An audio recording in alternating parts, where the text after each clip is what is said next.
जहां एक तरफ पीओके पे पाकिस्तान को तालिबान ने दिया है बड़ा वाला झटका, तो वहीं दूसरी तरफ अमेरिका अब खुलकर बोला। अमेरिकी एनएसए ने पन्नू के मामले में, रूस के मामले में बहुत सारी बातें कह दी है। जियोपॉलिटिक्स में बहुत कुछ चल रहा है, हमेशा की तरह जानने को मिलेगा बहुत कुछ। आइए जानते हैं इन खबरों को विस्तार से। पाकिस्तान और अफगानिस्तान के बीच लगातार तनाव बढ़ता जा रहा है। दोनों के बीच नफरत इस कदर बढ़ गई है कि हाल ही में जर्मनी के फ्रैंकफर्ट स्थित पाकिस्तान के वाणिज्य दूतावास में हमला किया गया। कॉन्सुलेट में घुसने वाले अपने हाथों में अफगानिस्तान का झंडा लिए हुए थे। इस्लामाबाद आरोप लगाता रहा कि टीटीपी के आतंकी अफगानिस्तान की जमीन का इस्तेमाल पाकिस्तान पर हमले के लिए कर रहे हैं और तालिबान सरकार इन चरमपंथियों को समर्थन दे रही है। लेकिन पाकिस्तान के विशेषज्ञों को हैरानी इस बात की है कि अफगानिस्तान के लोग जहां पाकिस्तान से इतनी नफरत कर रहे हैं, तो दूसरी तरफ भारत से उनके रिश्ते लगातार मजबूत हो रहे हैं। पाकिस्तानी विशेषज्ञ कमर चीमा ने अपने यूट्यूब चैनल पर इसकी वजह समझने की कोशिश की। कमर चीमा ने इसके लिए वकील हामिद बेसानी से बातचीत की। बेसानी ने बताया कि तालिबान के पहले शासन के दौरान पाकिस्तान ने जो जुल्म किया था, उसने अफगान लोगों के दिल में पाकिस्तान के लिए हमेशा नफरत भर दी। उस समय पाकिस्तान का तालिबान पर इतना असर था कि पाकिस्तान यहाँ तक कहते थे कि अफगानिस्तान हमारा 5वां राज्य है।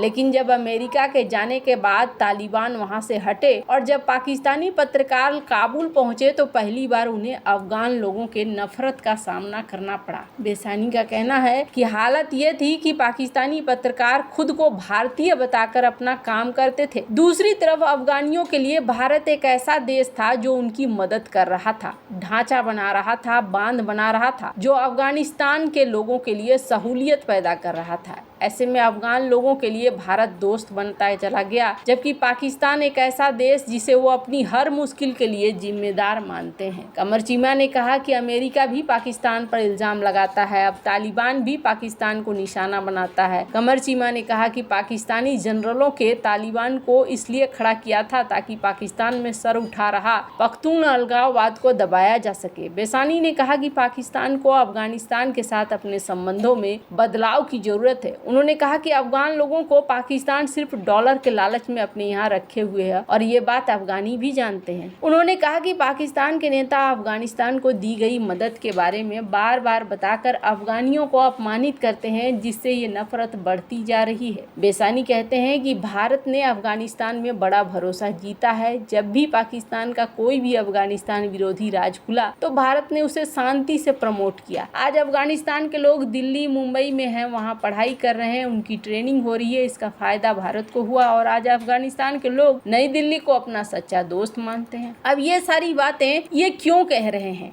कहने के पीछे एक कारण है। स्क्रीन पर एक तस्वीर देख रहे हैं, एक ट्वीट की गई है टोलो न्यूज के द्वारा। अफगानिस्तान पर शासन करने वाले तालिबान ने पाकिस्तान को बड़ा झटका दिया है। तालिबान ने जम्मू कश्मीर के कब्जे वाले क्षेत्र पीओके के दावे को मानने से इनकार कर दिया है। तालिबान ने 3 दशक में पहली बार अफगानिस्तान की सीमाओं का मूल्यांकन किया है। तालिबान के सीमा एवं जनजातीय मामलों के मंत्रालय ने कहा कि उसने पाकिस्तान के साथ काल्पनिक रेखा, ताजिकिस्तान और जम्मू कश्मीर के साथ आधिकारिक सीमाओं का मूल्यांकन किया है। अफगानिस्तान के प्रमुख मीडिया आउटलेट टोलो न्यूज ने भी इसकी जानकारी दी है। कहा गया कि 3 दशक से इन सीमाओं का मूल्यांकन नहीं किया गया है। ये बयान कैसे पाकिस्तान के लिए झटका और भारत के लिए अच्छी खबर है, आपको बता दूं। दिलचस्प बात यह है कि तालिबानी मंत्रालय ने इस बयान में जम्मू कश्मीर के लिए पाकिस्तान के कब्जे वाले क्षेत्र का इस्तेमाल नहीं किया है, यानी कि तालिबानी मंत्रालय पीओके पर पाकिस्तान के दावे को स्वीकार नहीं कर रहा है। ये वही स्टैंड है जो भारत ने शुरू से ही कब्जे के खिलाफ ले रखा है। भारत ने कभी भी पीओके को मान्यता नहीं दी, उसे जम्मू एवं कश्मीर का अभिन्न हिस्सा बताया, जिसे हासिल करने के लिए नई दिल्ली ने अपना लक्ष्य रखा है। तालिबान की सीमा एवं जनजातीय मंत्रालय के बयान के मुताबिक उसने 3 दशक बाद अफगानिस्तान की सीमाओं का मूल्यांकन किया है, जिसमें पाकिस्तान, जम्मू एवं कश्मीर, ताजिकिस्तान, चीन शामिल है। कहा जा रहा है मंत्रालय के एक प्रतिनिधि मंडल ने वखान, जेवक, बदख्शां में कुरान और मुंजल जिलों में पाकिस्तान के साथ काल्पनिक रेखा, जम्मू कश्मीर और ताजिकिस्तान के साथ आधिकारिक सीमाओं का मूल्यांकन किया है। इस बयान से साफ लग रहा है कि तालिबान ने पाकिस्तान के पीओके पर और दावे को ठुकरा दिया है। खैर, जहां एक तरफ ये सब कुछ चल रहा है, वहीं भारत से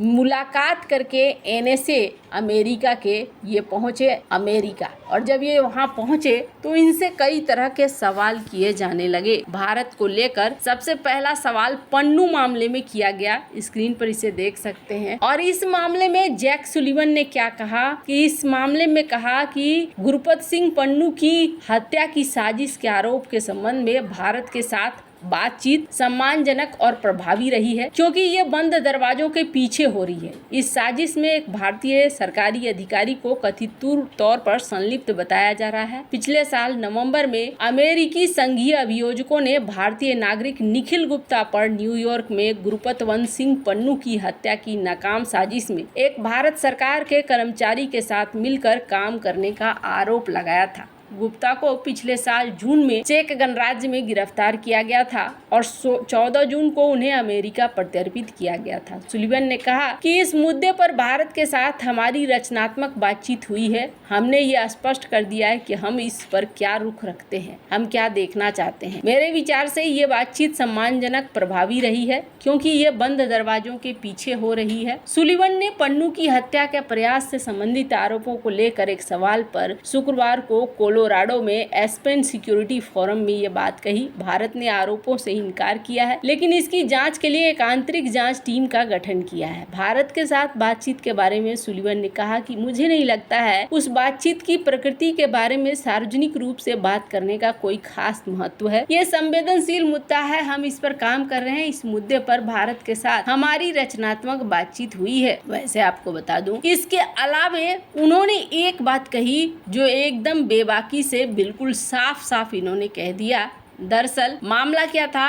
मामला ये था, इनसे पूछा गया कि अच्छा ये बताइए, रूस की तरफ भारत है, रूस को छोड़ेगा कि नहीं छोड़ेगा? तो इस पर यही कहा गया कि देखिए, रूस को नहीं छोड़ने वाला है भारत। ये बात इन्होंने मान ली। काफी लंबे समय से इस बात को कही जा रही थी, लेकिन आखिरकार इन्होंने इस बात को माना कि भारत नहीं छोड़ेगा रूस को और भारत रिश्ते बनाकर ही रखेगा। यहाँ पर इन्होंने आगे कहा कि भारत रूस के साथ अपने सैन्य, इसका कोई ठोस सबूत नहीं है कि भारत रूस के साथ अपने सैन्य और टेक्नोलॉजी संबंधों को गहरा कर रहा है। ये जरूरी नहीं है कि भविष्य में आने वाले संकटों में मॉस्को भारत का महान और विश्वसनीय दोस्त बना रहेगा। सुलिवन यहाँ पर कोलोराडो एस्पेन सिक्योरिटी फोरम को संबोधित कर रहे थे। इस दौरान इन्होंने कहा कि पीएम मोदी और राष्ट्रपति पुतिन के जो मुलाकात हुए, इससे कोई बड़ी बात नहीं है। दूसरी बात कहा गया कि वो तो गले मिले,